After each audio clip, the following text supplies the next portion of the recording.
Hi everyone, Earthony Pop Tano here, the internet's busiest music nerd, and it is time for a review of the new Rich Brian album, The Sailor. This is a new LP from Indonesian rapper, singer, songwriter, major artist on the 88 Rising label, Mr. Rich Brian. At this point in 2019, it's only been a few years since the drop of Rich Brian's big breakout single, Dat Stick, but it still feels like an eternity. Since then, Brian has undergone a name change. He has treated us to one single after another. He dropped his full-length debut album and also played a huge role in crafting his label's inaugural collective compilation summer album, Head in the Clouds. So Brian has kept pretty busy, and I did go into this new album of his with some high expectations. Not only because his debut showed so much promise, but the teaser tracks to this new LP were actually very good. Certainly more ambitious than anything he's dropped so far. You have Kids, which is this grand piano-backed pop rap track with soaring strings and personal verses about Brian's work ethic, his will to strive. It's a powerful cut in the vein of Jay-Z or Drake on one of those mental check-ins on an extravagant instrumental where he just kind of pens a little diary verse about everything that's been going on with him, all of his successes, all of his struggles. Meanwhile, the track Yellow presents a completely unexpected shift in stylistic direction in that this song mostly shows Brian singing, and I don't mean like auto-crooning over a trap beat. He is literally singing his ass off over this grand string-backed instrumental. It's an orchestral blend of psychedelic pop, of a little R&B too. It's like if you forced Kanye West and Mercury Rev to collaborate, and it came out pretty good. Brian's singing is certainly more expressive and on pitch than I would have imagined, given just how monotone and cold a lot of his flows tend to be. There are various bits of instrumentation in the second half of this track that are quite cinematic, and the song really made me wonder if Rich Brian was going to be that next rap artist to kind of transcend the genre in a way and make some huge musical waves outside of it. And if he is going to be that artist, I'm not sure if it's going to be on this album though, because while I do appreciate the wide variety of sounds and styles that he's trying to bring under one roof on this record, the way it's all organized to my ears comes off very surface level, a little disheveled. While there are high points on this LP, the whole thing ends up sounding like an album that doesn't really know what it is or what it wants to achieve. Case in point, the track Slow Down Turbo, a song that transitions so many times across its 4-minute runtime, it just doesn't really have much in the way of a focused idea or progression to it. Granted, I do like individual bits of this track, especially when Brian is rapping at a decent click, and then all of a sudden the audio of it starts speeding up and it gets more and more weird and intense. It's sort of a psychedelic moment on the record. Again, cool individual idea on this track, but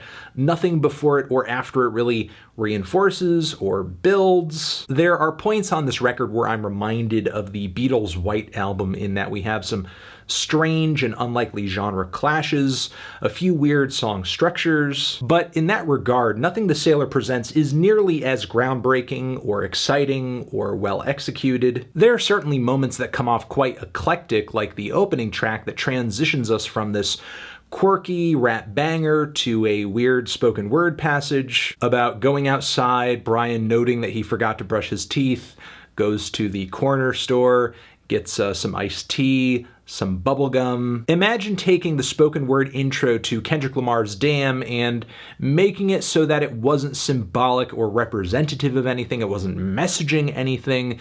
That's nearly what you're getting here, just sort of a random observational moment that is framed in a way where it's dramatic, but it's not actually. I do like the extra bit of psych pop vocal harmonies toward the end of the track, though. That is quite nice. But most of this record doesn't come together as masterfully as the intro track here, or Yellow. You do get some trap bangers with slightly left field instrumentals, a bit of personality, like the track Confetti or the song Rep-a-Pup-Pup, both of which bring a lot of bass, a lot of rumble, some good grooves, but very little on the quotable front. The hooks are just okay. Also, not some of the best similes, like the blow me like confetti line off of Confetti. I mean, confetti is more often thrown than blown. I mean, sure, I've seen it before, but when I think confetti, blowing it is not the first thing I think. And look, I get it. In rap music, we all want to be blown. You know, we all want to be blown, and we're looking for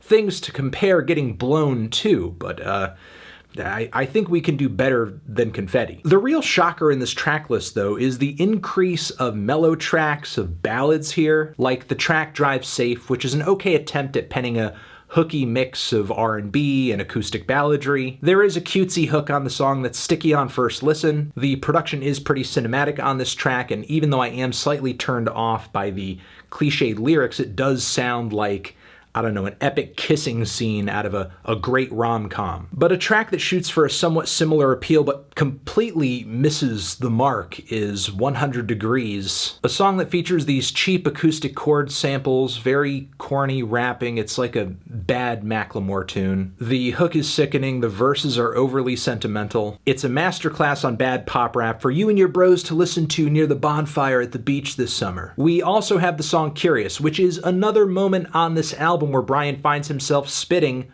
over acoustic guitars. On the lyrical front, the song is a mix. There are moments that are kind of reflective, conceited, or even tongue-in-cheek. For the most part, Brian seems to be strolling down memory lane on this track, going over mistakes that he made in his youth, and a host of other things as well. All I know at the end of the day is that even though Brian is really laying down his story and his background and what has brought him to this point in a way, it's just not all that compelling, which is sad because as far as his background and who he is and how he got here, he's easily one of the most unique rappers out there today, but his execution on that front of presenting himself, presenting his story, presenting what makes him unique is just really lacking. For example, even though I find a figure like Rich Brian much more interesting than Drake, Drake's ability to tell his story and make it resonate is so much greater than that of Brian's if you compare it to a track like, let's say, 6 p.m. in New York. As long as I'm mentioning the mellower or even darker cuts on this record, I should also shout out the song Vacant, a very moody rap track where Brian is essentially rifling through the goings-on in this very toxic relationship. Stylistically, it's a strange cross between a few different things.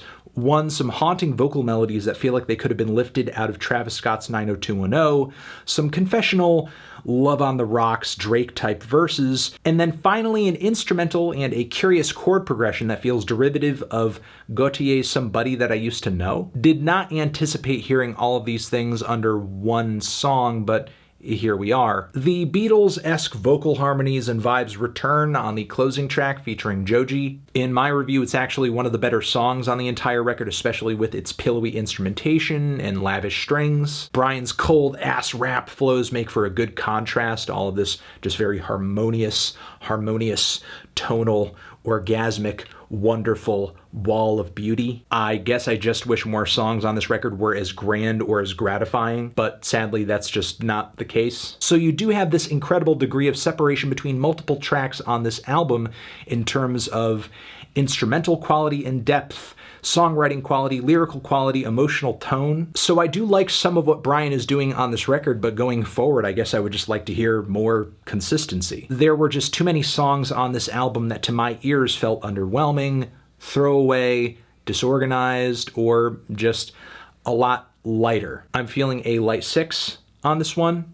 Transition, have you given this album a listen? Did you love it? Did you hate it? What would you rate it? You're the best, you're the best. What should I review next? Hit the like if you like. Please subscribe and please don't cry. Hit the bell as well. Over here next to my head is another video that you can check out. Hit that up or the link to subscribe to the channel. Anthony Fantano, Rich Brian, The Sailor, forever.